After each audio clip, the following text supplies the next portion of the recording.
Good afternoon সবাইকে। আজ রবিবার, রয়েছে বালিচকে একটি ইনভিটেশনের দিন। আজ ছিল একটি ছোট্ট বাচ্চার 5 বছরের হ্যাপি বার্থডে। তাই আমি আর গোলু এখন চলে যাচ্ছি সেখানে নিমন্ত্রণটা খেয়ে নিতে। আসলে মেয়েটা রয়েছে রুমে একা, তাই দিদিভাই আর আমাদের সবার সাথে যেতে পারলো না। আমরা আগে যাব, তারপরে আমরা ফিরে আসার পরে সে যাবে। তাহলে চলুন এখন দেখি আজকের খাওয়া দাওয়াটা দুপুরের ঠিক কেমন হলো। জানেন তো, ছোটোবেলা থেকেই গ্রামের রাস্তাঘাট আমার ভীষণ পছন্দের। আসলে ছোটোবেলাতে একবার করে যেতাম মায়ের মাসির বাড়ি, মানে মামার বাড়ি। সেটা ছিল নদিয়াতে। তারপর সেখানে গিয়ে সারা দিন ধানের খেতে ঘুরে বেড়ানো, তার গাছ থেকে জিনিস পেড়ে নেওয়া। তারপর ছিল যখন একটু সাইকেল চালাতে শুরু করলাম, তখন সাইকেল নিয়ে এদিক ওদিক প্রচণ্ড দূর পর্যন্ত সাইকেল চালিয়ে চলে যেতাম বেড়াতে।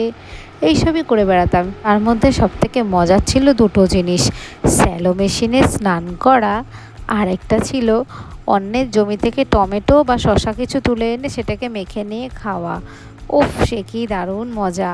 আবার যদি ফিরে যেতে পারতাম, যদিও আর সেই চান্সেস নেই, কিন্তু এখানেই সেগুলো আমি উপভোগ করতেই পারি। ওহো, আর একটা নস্টালজিয়া মনে পড়ে যাচ্ছে, জিলেপি ফুল, যেটি এখন ফেসবুকে ভীষণ ভাইরাল ছবি হিসাবে দেখতে পাওয়া যায়।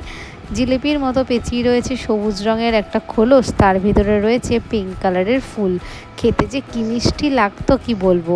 আর ছিল দাদুর গাছের রয়্যাল ফল, সে কী অপূর্ব অসাধারণ খেতে।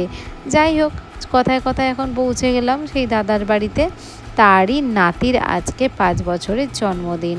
চলুন দেখা যাক কি কি আয়োজন হয়েছে, আর ছোট্ট বেবিটাকে আজকের দিনে ঠিক কেমন দেখতে লাগছে। আমি তো গিয়ে জাস্ট অবাক, ও না প্রচণ্ড স্মার্ট।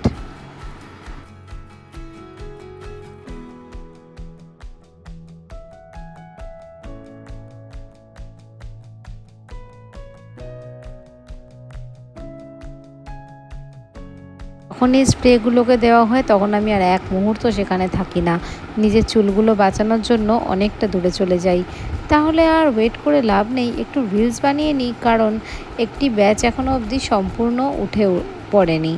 আর উঠে পড়ার পরই আমি বসবো। চলুন, হয়েই গেছে সব কিছু ফ্রেশ, আর এখানে ফ্রেশ ফ্রেশ পাতা চলে এসেছে, আর এসে গেছে ফ্রেশ একটা বেগুনি। তারপরে দেখি আরও কি কি আছে।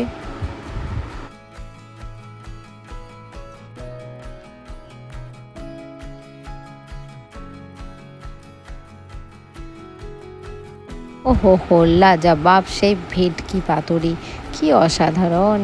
এর এই গ্রেভিটা দিয়েই না এক থালা ভাত মেখে উড়িয়ে দেওয়া যায়। আর দেরি না করে তাহলে এবার ঝটপট দেখাই আপনাদেরকে, আর আমি তাড়াতাড়ি করে খেয়ে ফেলি।